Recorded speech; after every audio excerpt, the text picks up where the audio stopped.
નમસ્કાર મિત્રો, તો અત્યારે આપણે આવી પહોંચ્યા છે આણંદ જિલ્લાના જીટોડિયા ગામે આવેલ વૈજનાથ મહાદેવજીના મંદિરે, જે આશરે 860 વર્ષ કરતાં પણ જૂનું છે અને એ પૌરાણિક મંદિર છે, જે જીટોડિયા ગામે તળાવની પારે આવેલું છે.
તો મિત્રો, આણંદ જિલ્લાના જીટોડિયા ગામે આવેલ વૈજનાથ મંદિરના ઇતિહાસની જો વાત કરવામાં આવે તો આ મંદિર પાટણના રાજા સિદ્ધરાજ જયસિંહ દ્વારા બનાવવામાં આવ્યું હતું.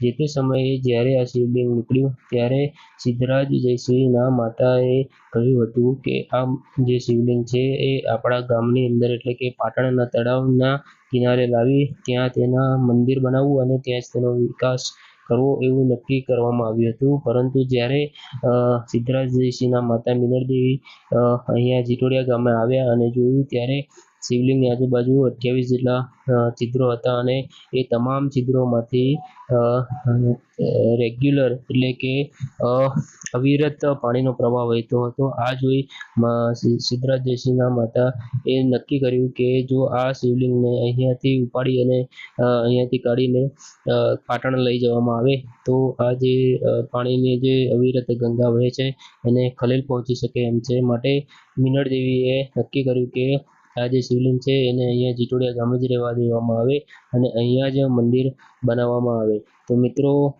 આમ મિનળદેવીએ નક્કી કર્યું અને સિદ્ધરાજ જયસિંહે પણ નક્કી કર્યું કે આ જે શિવલિંગ છે અહીંયા જ રહેવા દેવામાં આવે અને અહીંયા જ તેનું મંદિર બનાવવામાં આવે. ભૂતકાળની અંદર વિધર્મીઓ દ્વારા આ મંદિરને તોડવાનો ઘણો બધા પ્રયત્નો કરવામાં આવ્યા હતા અને એ મંદિરને થોડી ઘણી ખલેલ પણ પહોંચી હતી.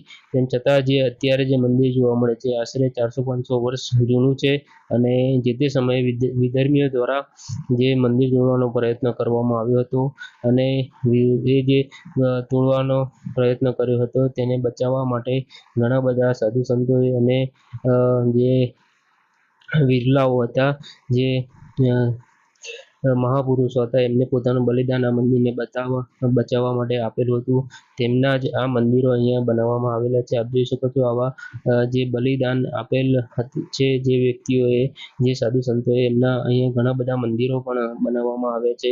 જે વિધર્મીઓ જ્યારે વિધર્મી આક્રાંતાઓનું જ્યારે આક્રમણ થયું ત્યારે આ મંદિરને બચાવવા માટે જે ઘણા બધા સાધુ સંતોએ બલિદાન આપ્યું હતું, એમના અહીંયા મંદિરો પણ બનાવવામાં આવ્યા છે. આપ જ્યારે પણ જશો ત્યારે આ મંદિરો હાલ પણ આ જ પરિસ્થિતિમાં છે. તો મિત્રો, આજે આપ જોઈ શકો છો અહીંયા ઘણા બધા મંદિરો છે અને ખૂબ જ સરસ મજાનો નજારો અહીંયા તમને જોવા મળશે. અને તમે જ્યારે ગર્ભગૃહમાં પ્રવેશો છે ત્યારે એનો અલગ જ અંદાજ હોય છે. અને મિત્રો, અહીંયા એક સરસ મજાનું મોટું અને પ્રાચીન બીલીનું વૃક્ષ પણ છે અને તેની પર બીલીના ફળ પણ બેસે છે. તો મિત્રો, આપ આ મંદિરની અવશ્ય મુલાકાત લેજો.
તો મિત્રો આ પ્રાચીન મંદિરનું ગુજરાત સરકાર દ્વારા પ્રવાસન સ્થળ અને યાત્રાધામ વિકાસ બોર્ડમાં સમાવેશ કરવામાં આવ્યો છે અને વર્ષ 2014-15 અને 15-16ની અંદર આ જે સ્થળ છે તેને વિકાસ કરવાનો અને ત્યાં આગળ સુવિધાઓ પૂરી પાડવાનું પણ નક્કી કરવામાં આવ્યું હતું. તો મિત્રો અત્યારે તમામ પ્રકારની સુવિધાઓ અહીંયા ઉપલબ્ધ છે. સરસ મજાનું પાર્કિંગ પણ અહીંયા ઉપલબ્ધ છે. આપ જોઈ શકો છો ઘણા બધા ભાવિક ભક્તો અહીંયા આવતા હોય છે અને દર્શનાર્થે અને સરસ મજાના દર્શન પણ કરતા હોય છે. અને મિત્રો અહીંયા શિવલિંગ સિવાય જે શિવાલય છે શિવલિંગ સિવાય પણ ભાતીજી મહારાજનું મંદિર, હનુમાનજી દાદાનું મંદિર, જલારામ બાપાનું મંદિર, સાંઈ બાબાનું મંદિર અને બીજા ઘણા બધા મંદિરો અહીંયા આવેલા છે અને સરસ મજાના આપ જોઈ શકો છો. જેમ હનુમાનજી દાદાનું મંદિર છે અને અહીંયા એક આપ જોઈ શકો છો જલારામ બાપાનું પણ મંદિર છે. તો મિત્રો અહીંયા બીજા તમને પણ ભગવાનના દર્શન થઈ જશે. તો મિત્રો આ સરસ મજાનું સ્થળ છે જે આણંદથી આશરે 7 કિલોમીટરના દૂરી પર જ આવેલું છે, જીટોડે ગામ, અને તેના તળાવના કિનારે જ આ મંદિર આવેલું છે જે 870 વર્ષ જૂનું છે અને ખૂબ જ સરસ છે. અને તેનો જે વાત કરવામાં આવે તો શ્રદ્ધાનો વિષય એવો છે કે આ જે મંદિર છે, જે શિવાલય છે તેની અંદર જે શિવલિંગ છે એની અંદરથી અવિરતપણે પાણી વહ્યા કરે છે, ગંગા જળ વહ્યા કરે છે. અત્યારે પણ એ અવિરત પ્રવાહ ચાલુ છે. મિત્રો તે પાણી ક્યાંથી આવે છે તે અત્યારે પણ કોઈને ખબર નથી અને એ જ સૌથી મહત્વની વાત છે. આ મંદિરની સૌથી વિશેષતા અને વિશેષ વાત છે. તો મિત્રો આપ જોઈ શકો છો એમ ઘણા બધા મંદિરો પણ અહીંયા આવેલા છે. સરસ મજાનું પાર્કિંગ પણ છે, સરસ મજાનું ફરવાલાયક સ્થળ છે અને શ્રદ્ધાનો વિષય પણ છે. તો મિત્રો આપ આ મંદિરની અવશ્ય મુલાકાત લેજો. ખૂબ જ સરસ મંદિર છે. અહીંયા આપ જોઈ શકો છો તેમ ઘણા વર્ષો જૂનું પ્રાચીન મંદિર આણંદની અંદર આવેલું છે. તો આણંદવાસીઓ તો આ સ્થળની મુલાકાત જરૂર લેવી જોઈએ. અને મિત્રો અહીં ચબૂતરો પણ આવેલો છે. આપ જો કોઈ ચણ નાખવા માંગતા હોય તો આપ મંદિરમાં પ્રવેશ કરતાની સાથે જ ડાબા હાથે આ ચબૂતરો આવેલો છે. તો મિત્રો આપ આ જગ્યાની પણ અવશ્ય મુલાકાત લઈ શકો છો અને ચણ પણ નાખી શકો છો. મિત્રો અહીં સરસ મજાનું પાર્કિંગ પણ આવેલું છે. શ્રાવણ મહિનામાં અહીંયા સોમવારે મોટે ભાગે બીલીપત્ર પણ અહીંયા ઉપલબ્ધ હોય છે. જો આપ ઘરેથી ના લાવ્યા હોય તો અહીંયાથી તમને વેચાતા બીલીપત્ર અહીંયાથી તમને મળી જશે. તો મિત્રો અમારા દ્વારા આપવામાં આવેલી જાણકારી તમને ગમી હોય તો અમારા વિડીયોને લાઈક કરજો, શેર કરજો અને તમે અમારી ચેનલ પર નવા હોય તો અમારી ચેનલને સબસ્ક્રાઈબ કરજો, જેથી કરીને આવા જ નવા વિડીયોની નોટિફિકેશન આપને મળતી રહે. જય હિન્દ, હર હર મહાદેવ.